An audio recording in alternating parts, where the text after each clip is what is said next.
আমি একটা বক্তব্য দিচ্ছি, আপনারা শুনেছেন কি জানি না, আজ থেকে 5 বছর আগেকার আব্বাস সিদ্দিকী আর আজকের আব্বাস সিদ্দিকী এক করে দেখবেন না। 5 বছর আগে আমার সমাজে ছিল জলসা করবো, খাবো দাবো,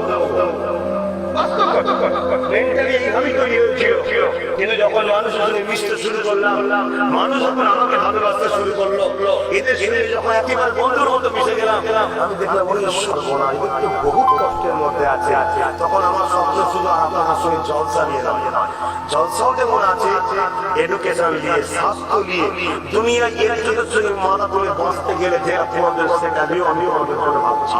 আজকে ঠান্ডা মধ্যে ভেবে থাকুন, যদি বাংলার কোনো একটা জায়গায় আপনার সিদ্দিকী একা হোক বা কাউকে সাথে ক্ষমতার একারে অংশ যদি আমার হাতে হাতে আজকের দিনে হাজারো হাজারো হাত ভাঙলে তোমরা জানো জানি না, হাজারো ইমাম শুধু রাত্রে পানি দিয়ে একটু আগে চড়কে খাই তোমরা জানো কি জানি না, হাজারো হাজারো ইমাম তার মেয়েকে তার ছেলেকে আপু দিতে পারে না, যদি এই খালি আল্লাহ আল্লাহ আওয়াজকে সুযোগ করিয়ে দিত, আজকে কম করে আরে 10,000 আলেম আলিমের জন্য ব্যবস্থা আমি করে দিতাম।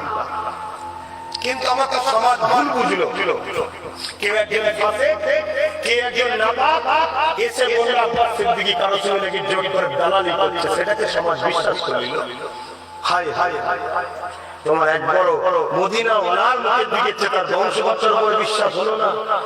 আর দুঃখটা আপনাদের সবর সুখ দিয়ে লাভ নেই, অনেক কথা এরা এসেও বিরোধী করেছে, কোন দিকে যাবে আমার মানুষগুলো।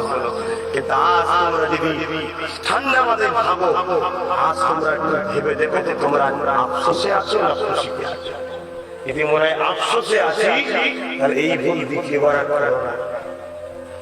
আর যদি মনে হয় খুশিতে আছি, আল্লাহ তোমাকে খুশিতে রাখে, আলহামদুলিল্লাহ।